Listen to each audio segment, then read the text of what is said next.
My name is Richard August, and I'll be your host. Our guest is Ernie Almonte, Executive Director of the Rhode Island League of Cities and Towns.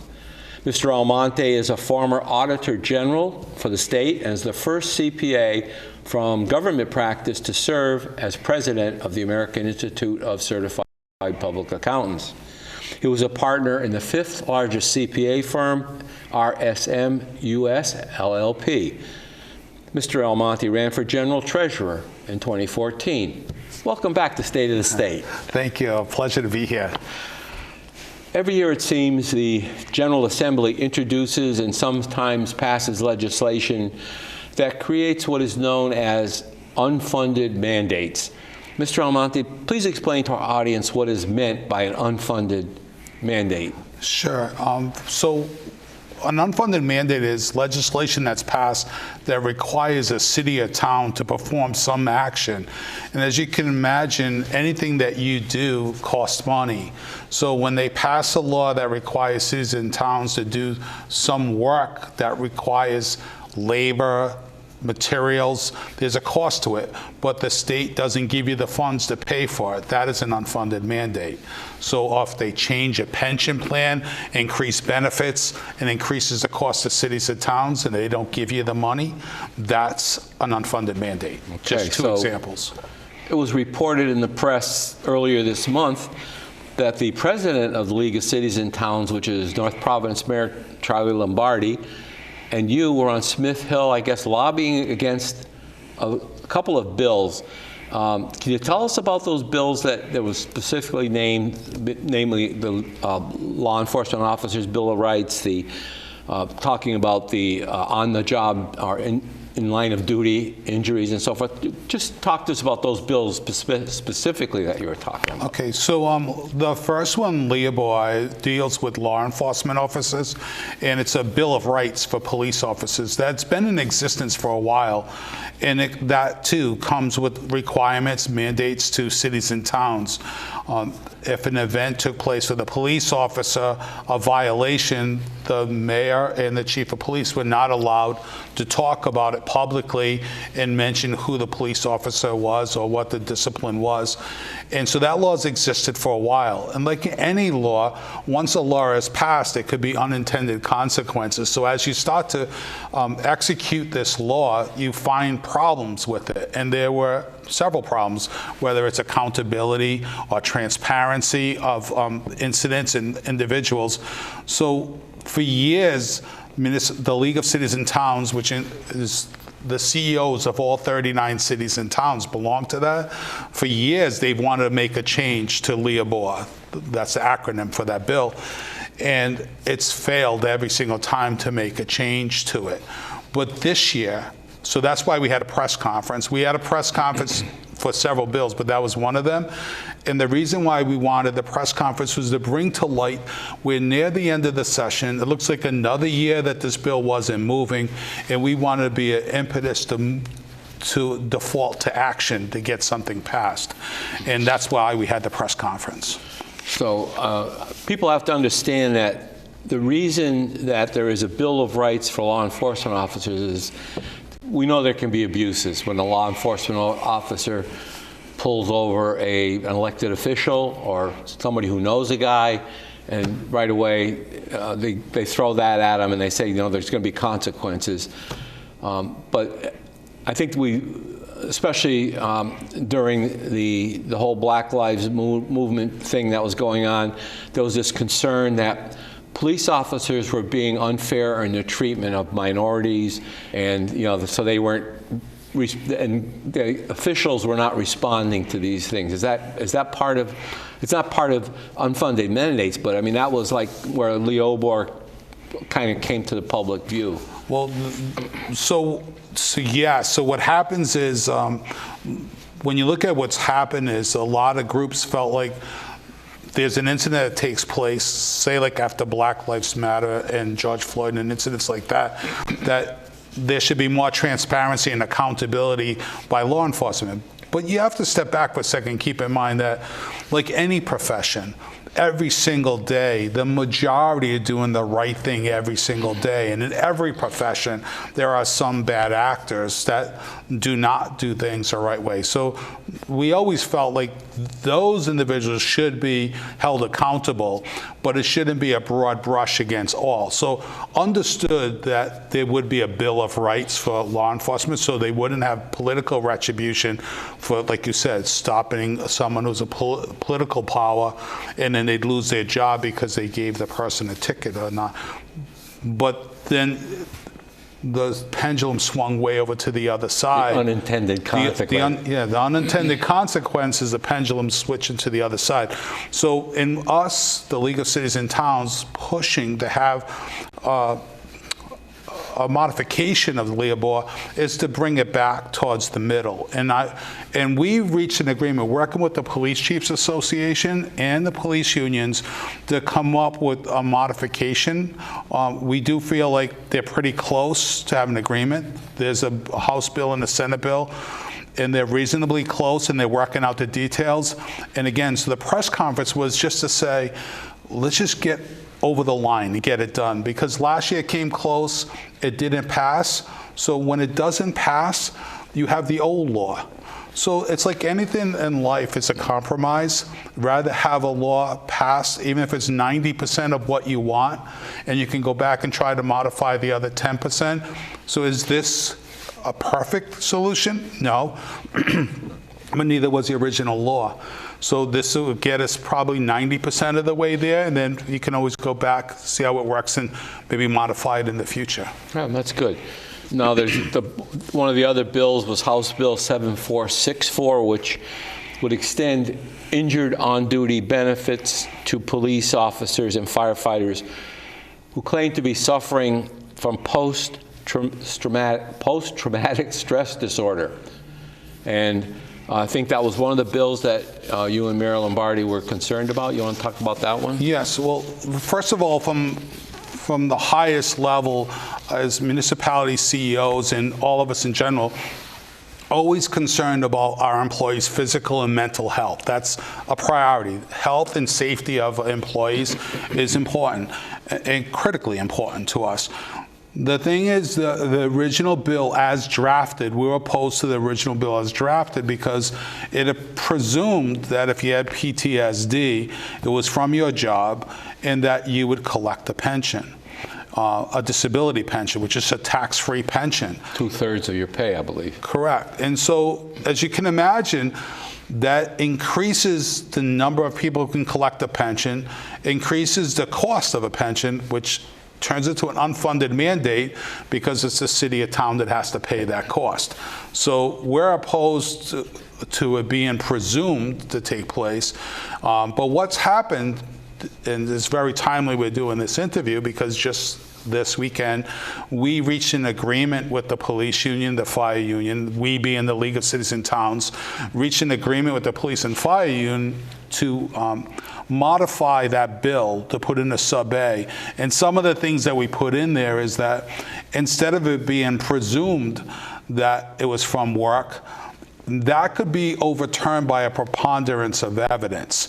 And a preponderance of evidence is a legal term, but it's more than a 50-50 chance that it wasn't from work. Doubt. Right. Yeah. So presumed 100% automatic. Then there's another level that goes below that, clear and convincing evidence, which is really hard to reach clear and convincing evidence. So even if we put that in the law, that would be hard to overturn. But preponderance of evidence was a major sticking point, and we reached an agreement on that. But we reached an agreement on a few other things, that the person determining whether you have PTSD has to be an independently certified medical person in that profession. So not just anybody could determine it. It'd be independent medically person in the field to do it. Another key component of it is that you couldn't claim PTSD if I demoted you, didn't give you a promotion, or fired you for some other reason. So it couldn't be work-related that was administrative. You're not going to get it for that.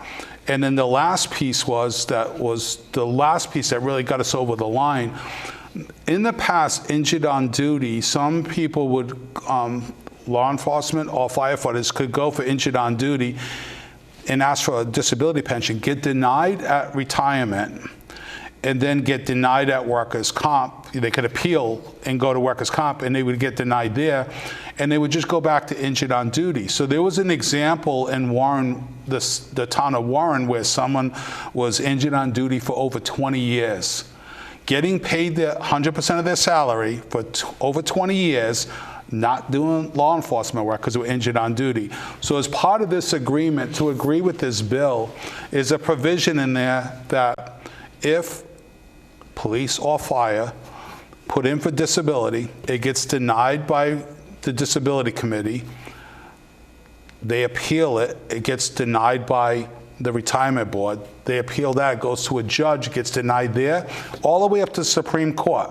As soon as the Supreme Court says, no, you don't qualify, then they have 20 days to apply for an ordinary pension. So it's not disability at all, just the number of years you served, you can get your pension and leave. But after 20 days, the municipality could terminate your employment right then. Okay. And that was a big concession, and we're thrilled that that's part of this. So where it stands right now is we agree with the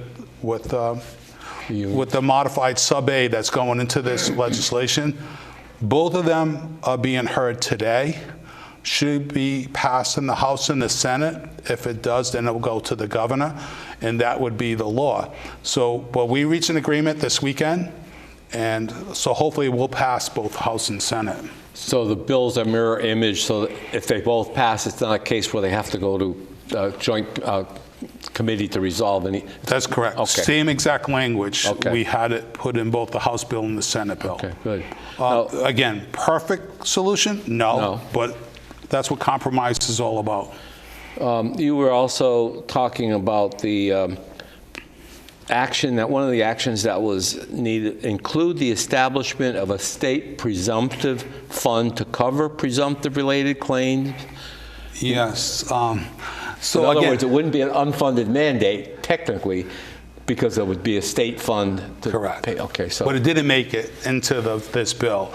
So what happened was, great point that you raised, keeping in mind that we don't want unfunded mandates. We don't want you, the state, telling us what to do, a municipality telling us what to do and not paying for it. So what we had suggested, Minnesota did this, they put aside a presumptive fund. So the state put money into this fund to pay for the person that was injured on duty, pay for their pension if they got a disability. This was sort of late in the game, and the budget's pretty close to being done, and no one really knows exactly what that dollar amount would be.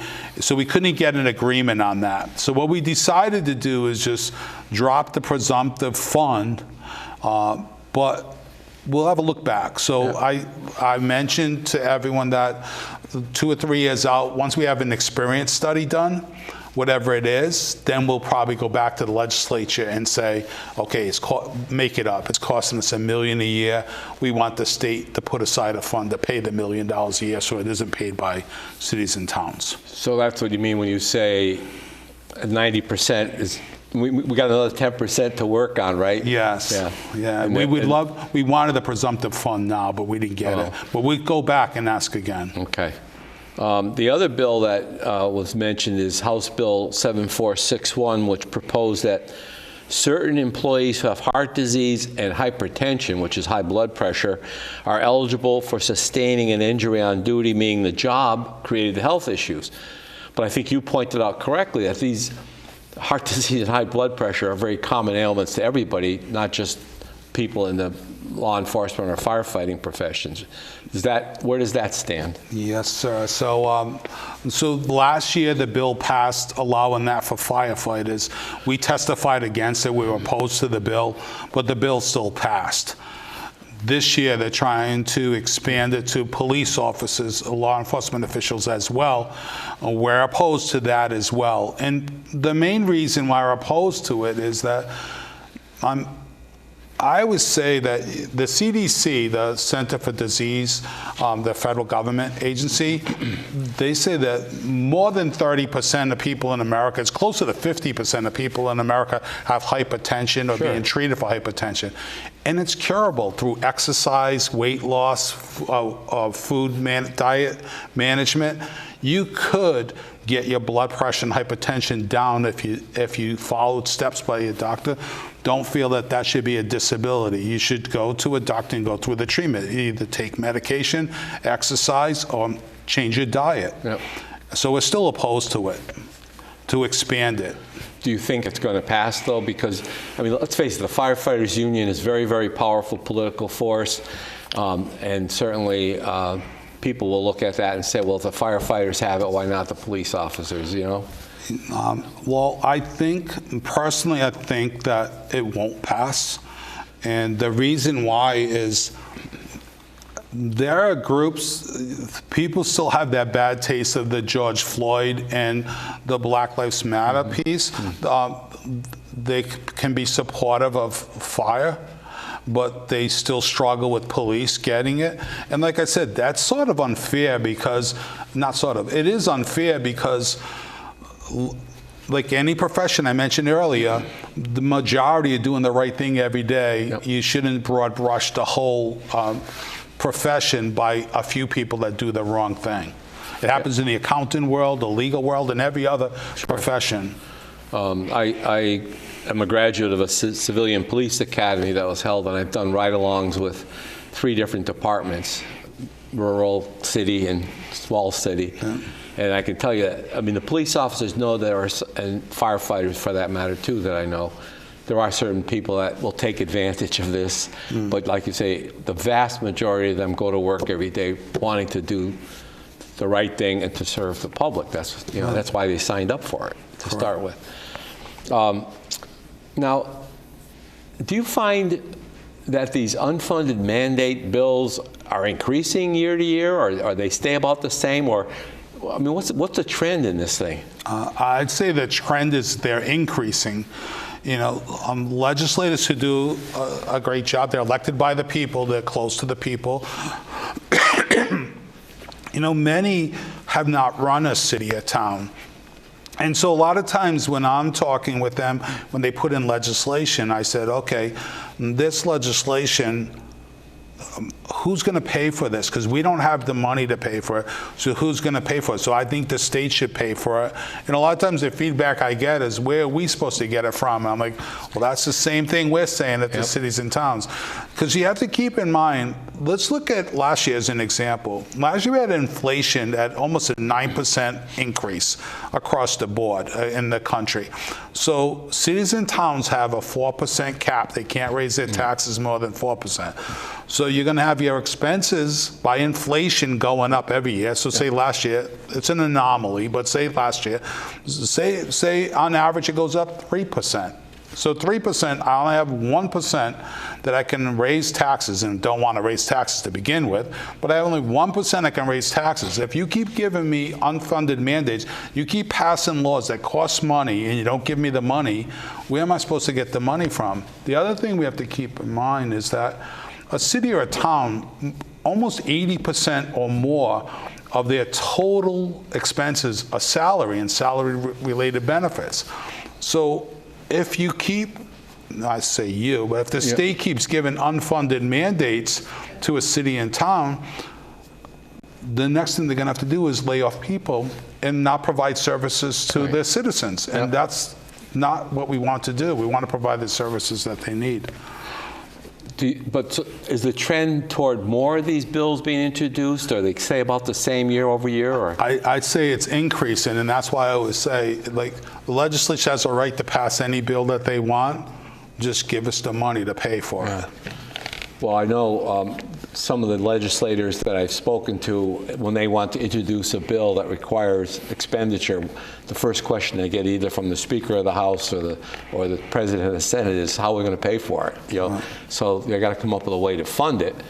In other words, it would be an unfunded mandate passed down to the town, and we use the term the municipality is going to have to pay for it. Well, the municipality is us. That's correct. Right? And so I'm going to pay for it in my taxes, and you are going to pay for it, and everybody in the audience out there is going to pay for it. And Right. So we have to keep in mind, so if the legislature says they're not increasing taxes, but they give these unfunded mandates to cities and towns, really they are increasing taxes because we have no place at the city and town level to make it up except for the tax to citizens. Yep. So I'll say, then why don't you just tell them that you raise their taxes instead of us telling the city and town that we raise taxes? But just if I could, Sure. At the League of Cities and Towns, we also, when we see bills that do look like they're unfunded mandates, we have the right and we ask for a fiscal note. And that fiscal note requires the state to figure out how much it would cost. Okay. And then this way we'll know. They do a study, they say it costs whatever. Say it costs $1 million, say, okay, give us the $1 million. And but we don't always get it. So on the federal level, I think they call it the Congressional Budget Office scoring, right? Correct. They say to the Congress in this case, this is what it's going to cost. Correct. Let me get a little off field here and mention that in the last election, the Republican candidate for general treasurer was the former finance director of the town of North Kingstown, Jim Latham, you may know. Yes. And he was defeated by the current incumbent, whose financial background seems a little bit thin, but during his campaign, and Mr. Latham held a CPA, had a master's degree in public administration, had experience running a town finance, and he was asked about the Rhode Island pensions. And he stunned, I was watching a news conference, and he stunned the host when he said, Providence is facing a crisis, and the funding for the pensions is not adequate. Going back to your experience as State Auditor General and your financial background, do you think the pension situation in Rhode Island, municipal especially, I'm looking at, is in trouble? Are we heading for financial problem in that? Well, I don't think we're heading for a serious crisis because I believe most cities and towns are in the MERS system, the municipal employee system, and so they're paying into that system. But the pension system's not 100% healthy yet. It's only funded about 60% of the money that it's needed, and that's why they need. In business, if you're not at least 80% funded, the federal government takes over your pension plan. So that's why when people talk about it should be 80% funded, they're really modeling it after what happens in the business world. So we're at 60%, not good. But that's why we're always against bills that want to increase pensions or COLAs or these other things. How do you actually... The pension plan is cash negative, and what that means is more money is going out than coming in, which is not the best situation. You wouldn't want that even in your personal budget. Right. So it's not good, but there needs to be modifications, and one of the modifications is not increasing expenses by increasing the amount of payments that go out the door. We should be figuring out how to put more money into the pension plan, how to make better investments to get a better return on your money. But I can tell you from my history of being the Auditor General and going back, a lot of the problem existed because two reasons. Number one, the employees always put their money into the plan. The state didn't always put their money into the plan. And just like an IRA that someone has, putting the money in early is where you're going to get the benefit. Albert Einstein said the most powerful force in the world is the power of compounding. Well, the state missed out on the power of compounding because they didn't put the money in years ago. So it's sort of unfair they take that out on the employees' backs because they didn't do what they had to do. That's why, to me, the state should be looking at putting additional money into the pension plan. But again, it comes down to, well, where's the state get its money from? And where do they get it from? Yeah, they got two choices, really. Tax us more or borrow more. Correct. In which case it's going to cost us anyway, right? One other thing that often comes up when we're in a political season, of course, and we'll have candidates come in and they talk about, at least one candidate's going to come in and say they're in favor of the creation of a state inspector general's office. Now, you served as state auditor general, which is a legislative office, really. Ostensibly, this new office that they're talking about would investigate and root out inefficiencies and fraud and so forth in state government across the board. Do we need a state inspector general? And in your opinion, is it possible that we could get a person that is working across the board, in the General Assembly, the executive branch, and judicial? I do not feel we need an inspector general position. Having been the auditor general, I always felt that auditor general fulfilled that role. You have to remember, auditor general is appointed by the General Assembly. Right. They are specifically independent of the judicial. There's three branches of government, as we all know: judicial, executive, and legislature. So I was not independent to audit the General Assembly. So that I couldn't do. I could do an audit, but I wouldn't be independent.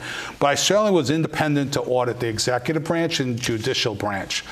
And in those audits, we did both financial audits, management audits, and even fraud investigations. And there were many times it brought cases before the Attorney General, even the U.S. Attorney, if there was fraud involved. So the Auditor General's role can actually do that.